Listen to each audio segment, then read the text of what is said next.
to meet all the campuses, Pastor, where we learned a lot with Bishop George. So Larry, Karibu Kenya. Yeah. We also did a broadcast that was so good. And we thank God. My preaching comes from Deuteronomy chapter 8 and verse 18. That is what I'll use as my key verse. Deuteronomy chapter 8 and verse 18. Deuteronomy chapter 8 and verse 18. Sorry, I've not been able to share the outline with the media, but I'll do that after this. Can I have it in NIV version, please?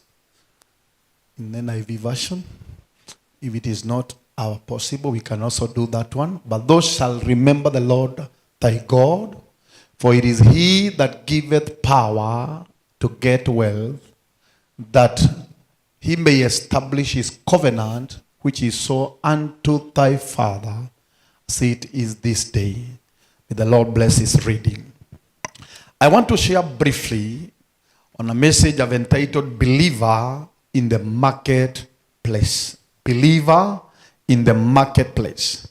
I'll have a subtopic that I would like to major today, and if God gives an opportunity, we can advance that later. And today I want to major on what I think is very important for us. It is what I've written as my subtopic, some wrong mindset that can hinder us in the marketplace. I want to speak about some wrong mindset that can hinder us as Christians in the marketplace.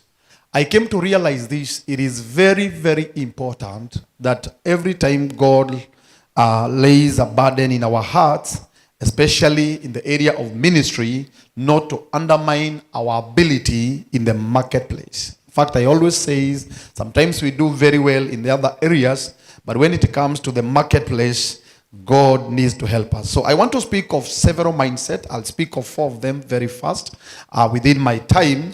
These are wrong mindset. I'm not a pessimistic, I'm optimistic, but allow me just to share this part of my sermon, that there are mindset that can hinder us in the marketplace. The first mindset is thinking that there is no enough for all of us. Praise be to God. I repeat again, the first wrong mindset, the marketplace, it is thinking that there is no enough for all of us. This is something that is very important for us to understand. One of the mindset that has hindered people in the marketplace is the mindset that there is no enough for all of us. I did a research and it was so interesting to know this. If all of us, the whole world, will stand next to each other, shoulder by shoulder, all of us, I mean all of us, we can fit in one country called Mauritius, and the entire world will be empty. Praise be to God. I repeat again, if all of us, the whole world, will stand next to each other, shoulder by shoulder. In fact, it is so surprising, we will not even fill the whole of Mauritius. Mauritius is a small island, you know it. All of us, the whole world, if we come next to each other and we stand shoulder by shoulder, we cannot fill Mauritius. You have to think about that. And what is the mindset outside here? That there is no enough for all of us. I want to assure you, there is enough for all of us. I repeat again, there is enough space for all of us. We did a research in our area where we pastor. I've been leading a pastor's fellowship for 8 years. And we engaged some research guys from Nairobi University to come and do a research for us about the church and the church growth in our area. We were surprised about the results. In fact, let me just share you briefly. This is in our area. The research was done within a span of 50,000 people. That is almost half of our constituency, where most of our churches lie. So we engaged a group of people from Nairobi University who are very good in research, just to help us know what can we do as church in our area, just to help our churches grow. Can I surprise you? We got this result. 23% of our area attend church consistently. 23% Out of the 50,000 people, that is to mean that is 11,500 people. 16% of our population, that is in our area, attend church inconsistently. That is a number of 8,000 people. 28% stays at home and does nothing. That was a research result in our area. I'm giving it as it was. 15%, which was a number of 7,500 people, we realized they follow churches online. That is a small number. Those are people that don't attend the church. 28%, they don't even follow online. Those are people who stay at home. They don't have story with the church. Quite a big number. 15%, they are people who followed the church online. And of course, there are other statistics among them, those who don't attend and blah, blah. What we came to realize is that that the smallest number ambayo we concentrate with, ambayo we thought we have members in the church, we realize the bigger number is outside the church. We have the smallest percentage. When we were doing this research, we had realized in our churches, there was no single church that has over 1,000 members. And we wanted to know, what can we do? What does that tell you guys? There is enough for all of us. So one of the mindset that we need to take care, even when we are going to the marketplace, is the mindset of thinking that there is no space that can fit all of us. I want to assure you, there is enough for all of us. What happens when we think, or we come to that wrong mindset that there is no enough for us? Several things happen. Number one, we stop trying. We do what? We stop trying because we believe there is no enough space. I want to assure you, there is enough for us. I'm speaking about believer in the marketplace. That is in every area. Every area, there is enough for us. Number two, what happens when we believe that there is no space or there is no enough for us? We start what we call the blame game. What is happening today in our country? There is a lot of blame game today. Everybody is blaming the other one. If I had this opportunity, I could have done this. If I had this opportunity, I could have done it better. Because we all believe that someone owes someone. But I want to assure you, truly speaking, we have enough for all of us. So what happens when you believe there is no enough for all of us? We develop a mindset or a blame game. We blame each other. We blame each other. The last thing that happens when you believe there is no enough for all of us, we come to conclusion that it is not workable. Let me go to the second wrong mindset. The second wrong mindset in the marketplace. I felt I do this as my beginning point because when the Lord was ministering, I'm a businessman. I didn't say that. That is, I think, why Bishop George gave me this opportunity. I am not good at introducing what I do, but I can just share it in action. I'm in meat industry. I do meat export. And after COVID, what Larry have just mentioned, God also gave us a business, a family business. We do what we call cow breeding. And right now we are doing a breed called Saiwo. But very soon, by God's grace, we have imported some bulls. We had some problem of importing bulls from South Africa, but God gave me a breakthrough. So I'll be introducing another breed called Brahman. I know most of you have heard about it. Those are bulls that can gain up to half a ton kg. So, but right now in my farm, I have a farm in Kamulu where you can visit. Anybody who is around that place, everybody knows about Laita Farm. Laita Farm is right behind where I pastor. Then I've also introduced another farm in my village where I've come from in Loitokto. So I do breeding because I'm in meat industry and I'm also in breeding. Partly I also do real estate. So when I'm talking about, Bishop George told me to come and share something about marketplace. And I felt one of the beginning place and where we need to start is on our mindset. I remember that is one of the things that really limited me when I joined the marketplace. Some of these things I'm sharing here, they are things that God ministered to me. Of course, we have read a verse that it is God who gives us power to make wealth. But God started by dealing with mindset. I'm brought up from a village, and all of you know, having come from a village, being brought up from a village, some of the things you are exposed to, We grew in places like these things of feeling like it's your brother who took your opportunity. It's like if you were to be asked, you feel like this belonged to me, but somebody took it. So these are some of the mindset that God started dealing with me. And God started telling me, it is possible. I have enough for all of you. We are 12 of us. I'm the 11th born. And sometimes you know when you are brought up in an African family and you feel like it's your brother took the opportunities, like this one got this. But God started telling me, I have enough for you. I have enough for all your brothers. I have enough for everyone around because I am not limited. Praise be to God. So this is where I felt I do some of the emphasis. I know there's a lot to discuss in marketplace, but I love when we start by working on our mindset. Praise be to God. Like now, I am surprised this country is fighting because of land. Do you know our countries is only 7% of our country that is developed. 93% of our country is undeveloped. But we still have people fighting about land. If you drive from Isiolo, I have an investment in Isiolo Town. If you drive from Isiolo to Moyale, that is via Laisamis, via Marsabit to Moyale, the whole of that land is empty. There is a big problem. Apostle Juma is doing meeting in Marsabit Town. He has a tent in Marsabit Town. He is surprised. Some of you saw him in Facebook yesterday. He didn't know that we have an equity bank in Marsabit Town. But people are still fighting in the name there is no enough. I want to tell you guys, we have enough.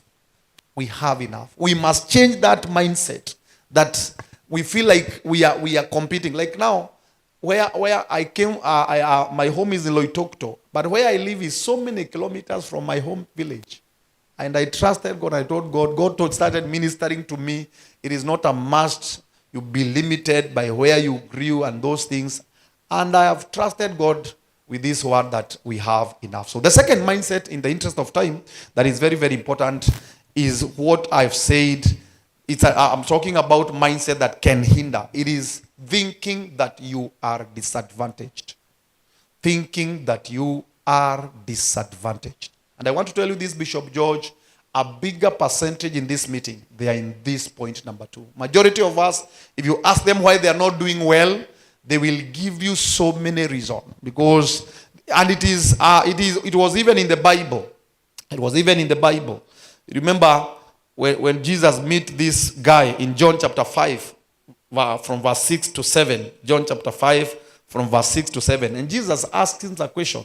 So, majority of us think we are disadvantaged. In fact, the way this guy answers, it is contrary from the question is asked. Look at this. When Jesus saw him lying there, and learned that he had been in this condition for a long time, he asked him, do you want to get well? I want you to compare the answer and the question. The question is, do you want to get? What is the answer? Sir, Amin Valley replied, I have no one. The issue was not, did anybody ask this man whether there is somebody? The question was, do you want to be well? It was very simple. But what does this man answer? This is how we answer. When we go to the marketplace, majority of us, we think we are disadvantaged. This man thought he's disadvantaged. But Jesus had nothing to do with that. Because some of us, the reason why we perform poorly in the marketplace, we think we are. You remember when God wanted to use Moses? What is Moses answering? I am not eloquent. Majority of us, those are our answers.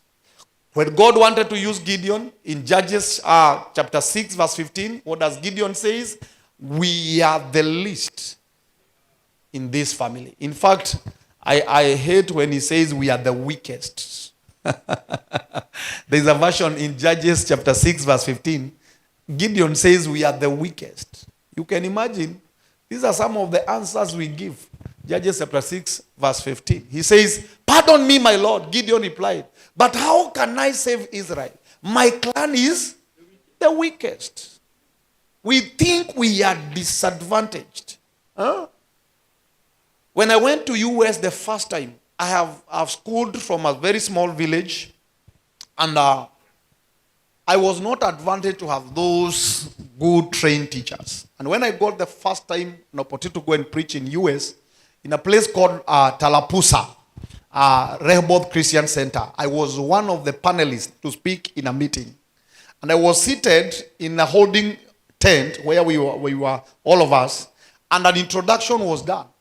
Let me tell you, have you ever had panelists wengine wameintroduce unaona kama yuko serious?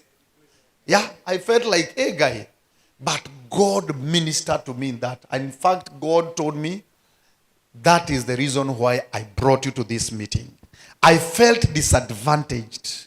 And it is a mindset that has limited so many people. Have you heard people say, I'm not learned?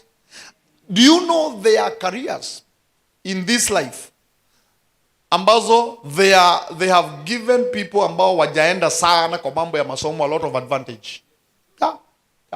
Some technical jobs. Some of the guys who do very well in technical jobs, most of them, they don't have a lot of education, as we say. But they are expert. Because there is a verse that says in Bible, all of us, we are graced differently. We are unique in our own way. So the second mindset that limits people, it is to feel disadvantaged. I am not learned. I am young. I am not eloquent. Did you see a guy at 19 years becoming a superstar in football in the name of Yamil Lamar? At 19 years. Yeah. Someone saying I cannot be limited. And I was surprised to hear the history of that man. I love hearing the history. The story of that family. They moved from Senegal, went to Spain. The family had broken. When the father was there and the mother, the marriage had a problem. And this guy was spotted when he was in those children things. Zanini. And today, at the age of 19 years, everybody is talking about Yamil Yamal. And you are still feeling you are limited. Bakasai, you are disadvantaged. And you are almost 40, 50. You are still saying that I am still not able. A 19-year-old, I was doing a research of most youngest rich people in the world. Some of them will be surprised. Their age. Huh? If you know some of their age, you will not say I'm disadvantaged. So, feeling disadvantaged. I'm a single mother. I don't have parents. I lost my parents, both of them. I don't have my father and my mother. But that cannot make me disadvantaged. Yeah. I refuse to dwell in that. Sindios. Kuna watu wanakaa hapo. I'm an orphan. And you take that kama your scorecard. No. We refuse to behave disadvantaged. We are not disadvantaged. We have God on our side. I repeat again, we have God on our side.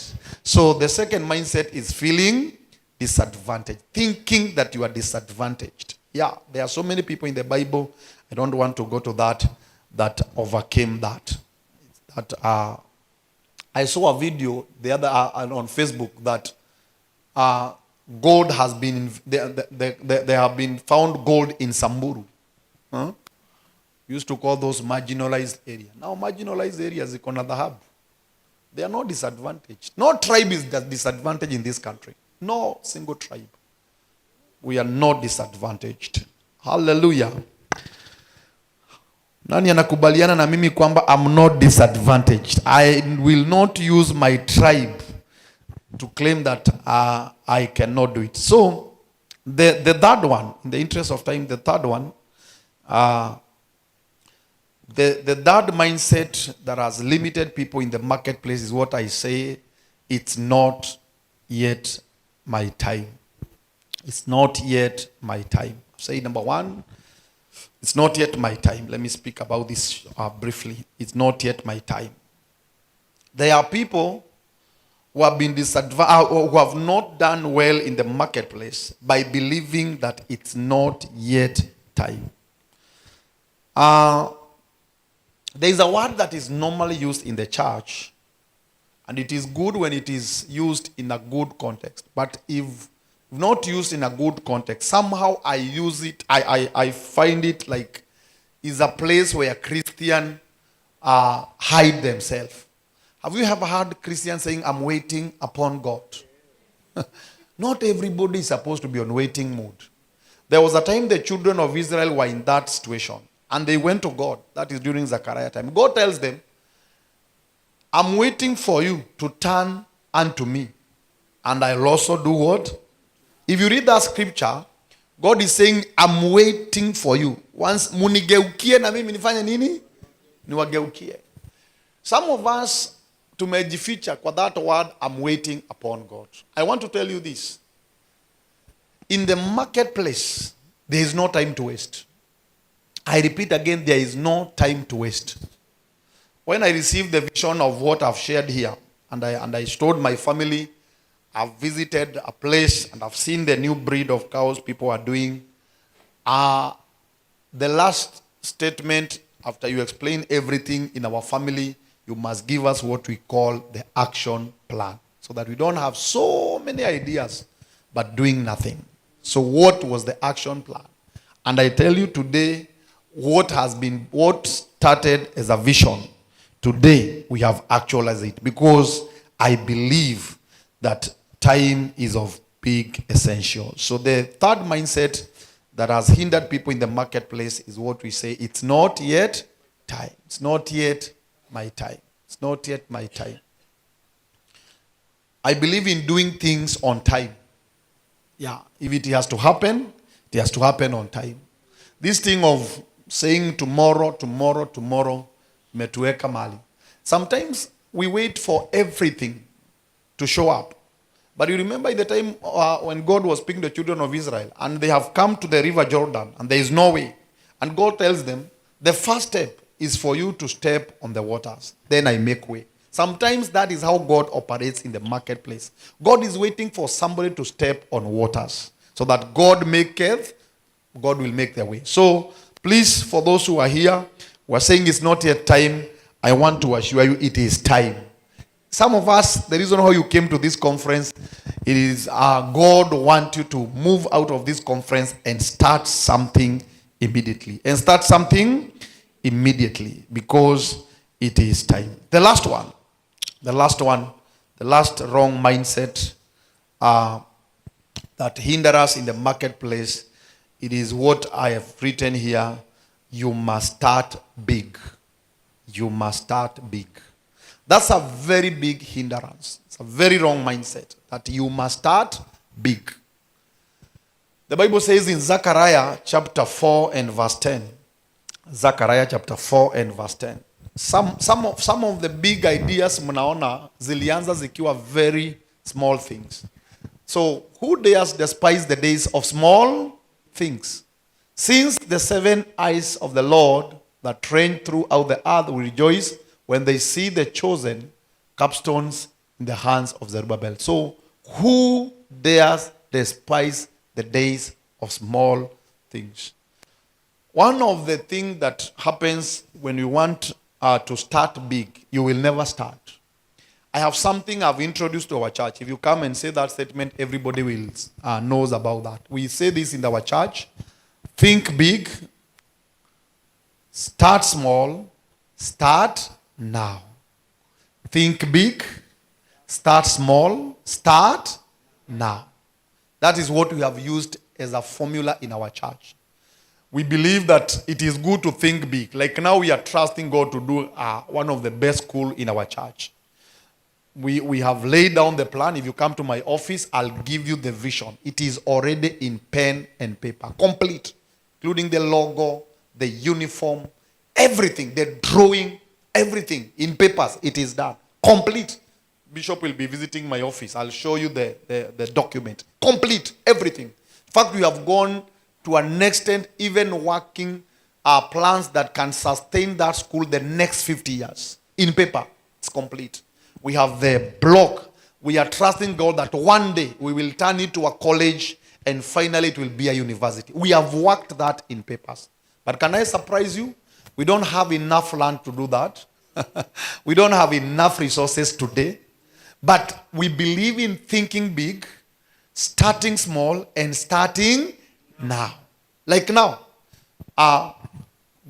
We were not limited. Even starting a project with our own computer. Even before going to the government place. So, this idea of believing or thinking that you must start big is a hindrance in the marketplace.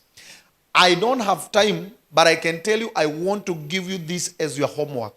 Go and study every billion-dollar company you know and ask how it is started. You'll be surprised. I'm telling you, you'll be surprised. Go and inquire how Colgate was started. You'll be surprised. Go and inquire how Coca-Cola was started. You'll be surprised. Go inquire how Elon Musk came to having Facebook and to where it is today. You will be surprised. Some of these things, they were small ideas. But people decided to think big, but they started small, but they started immediately. So the other wrong mindset in the marketplace is the mindset of believing that you must start big. Every idea you see started something. That's why the Bible says, who despises small beginnings? I love being practical in every meeting, because if we come out of this place, for people wengine hapa, they have committed themselves, wameacha vitu mingi, their children somewhere ambao wangehitaji kuwa na sisi, but we are here. We must come out of this thing with something. And one of the prayer ninaomba hivi, there are people here who God gave them a vision, but they have been still waiting for big signs. Let me tell you, you can start a big idea. That farm, I'm telling you, I want you to visit the farm one of these days. When people come to my farm and they are amazed, sometimes they look for the owner of the farm, even when I'm there. The last time we had visitors who had come from Deliverance Church. I went to minister to Deliverance Church in a marketplace. I can see one of the pastor who was in that meeting. So I got some people who visited after that meeting. And some of them came and they found me working with my workers. And they were saying, we have been sent here to see Pastor Waweru. They are told he's here. So if I tell you how we started, by the way, we started with 4 cows only. The money we had in our bank could only afford 4 of them. But we told God, we have this vision. You have given us the vision clearly. We must start. We are going to start with what we have. And today, God has made it to be what it is today. I want to challenge somebody here. We must win that temptation of thinking that we must start big. I repeat so that I need just to make sure that what I've said here, so it sinks. So now I'm talking about some wrong mindset that can hinder us in the marketplace. That can do what? Hinder us. Because, guys, it all starts in the mind. It all starts in the mind. In fact, somebody has told me, if you want to thrive in the marketplace, the class, your mindset, you must perform an A. Because it's all about mindset, how you see things, the perspective. So, number one thing I've said, number one wrong mindset is thinking that there is no enough for all of us. See, some of us, we are fighting today, we think these tribes, we took what out of what? Huh? I saw someone still inciting us about the colonialists. Guys, we got our independence back in 1963. We cannot keep on blaming people. No. That's a wrong mindset. Yeah, it's a wrong. May God help us, Africa. We cannot stay there forever. So, and we tend to think, I always say this, nobody left with our land. Our land was left here. So that mindset is a wrong mindset, thinking that there is no enough for all of us. There is enough for all of us. See, I've told you, when we gather all of us, we can only fit in one country, and the rest of the hall will remain empty. The second mindset, which is a wrong mindset that I've mentioned, that is very important, it is thinking that you are disadvantaged. Nobody here is disadvantaged. By the way, everybody carries a unique gift. Very unique gift. Yeah, very unique. Like Bishop George here, I always tell Bishop George, I don't know whether I can do what he does. Every day he wakes up to know how he's going to help pastors from Adulam.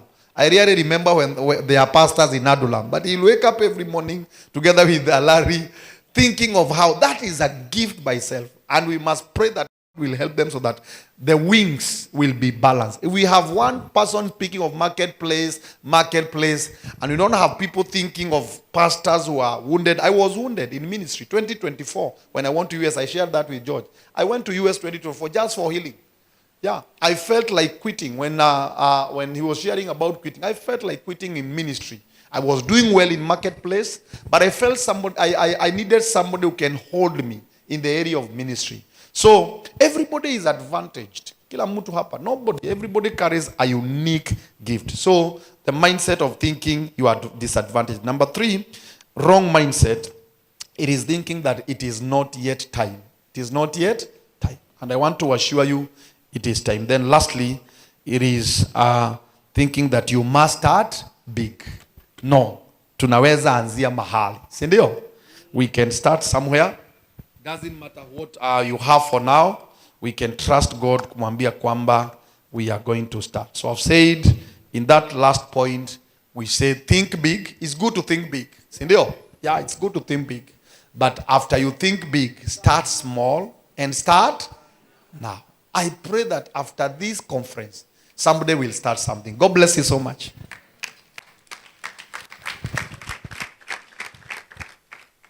Is that how you appreciate somebody who has done so good a job?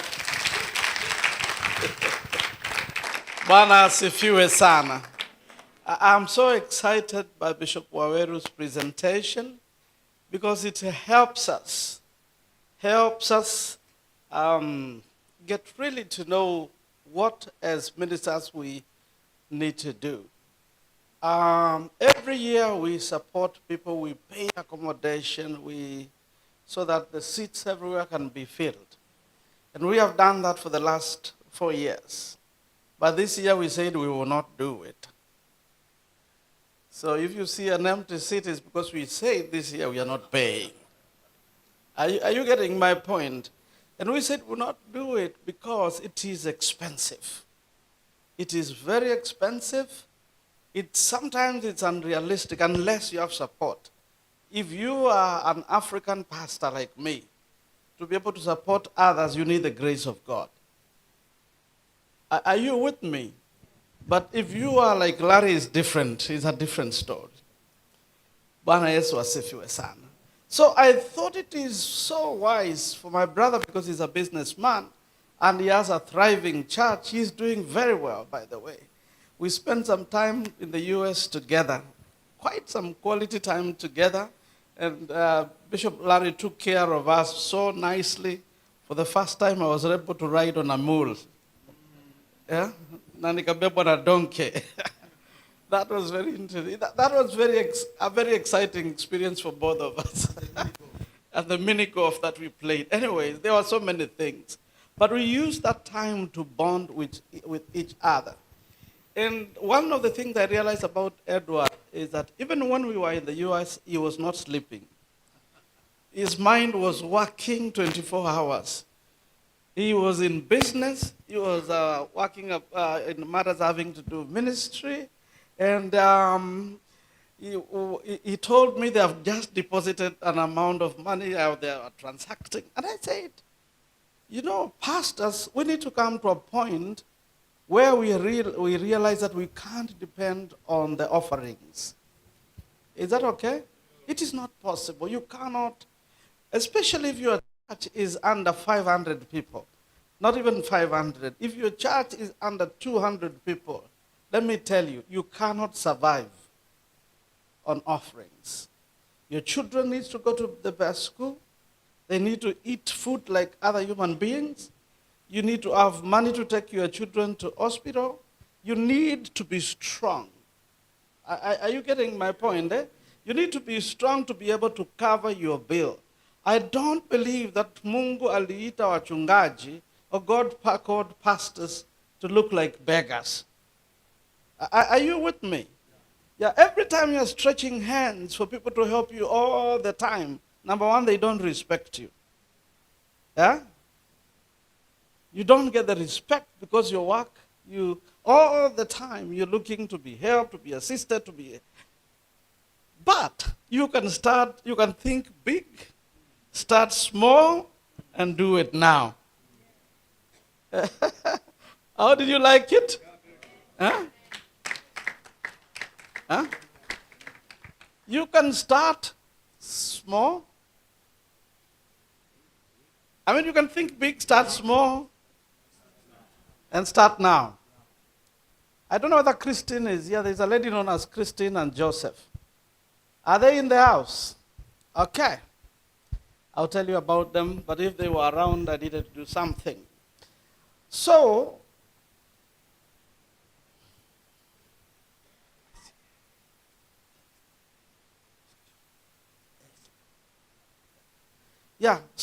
just before we go for the break, it is important. Let us be stirred up that you can be able to do something. Is that all right? Get out of this conference with an idea born in your heart that I'm going to start something. I'm going to do something, even if I'm doing some, some sort of a church work. We all do church work. Yeah? We do church work, but we have to go to do something. Bwana Yesu asifiwe sana. We got to do something to feed our families and live normal lives. Look at a pastor who is doing something else. I'm telling you the truth. Eh? Look at a pastor who is doing something else. You find their church is different. Huh? You find their lives are different. So find what else you can do. You can sell some chickens, some makaa somewhere, and ajiri mtu. Unaweza kuweka mpesa somewhere and give somebody a responsibility to do the mpesa. And generate something as you do the ministry, the marketplace ministry. That is very important.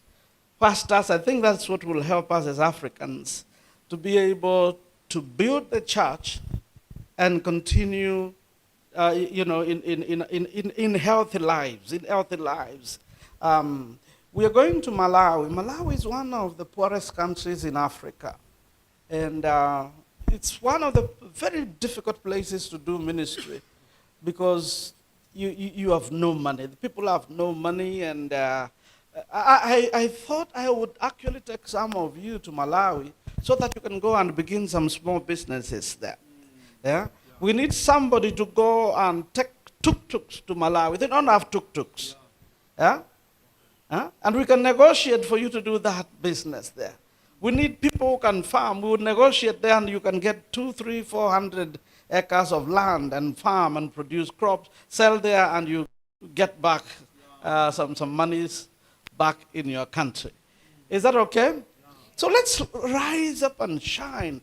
Let there be something we can be able to do. We need to kick this thing called poverty out of our way. Yeah? Is that okay? And all of us can do something. Young people, there's so much money in IT industry. Yeah? So much money. A lot of money in the internet.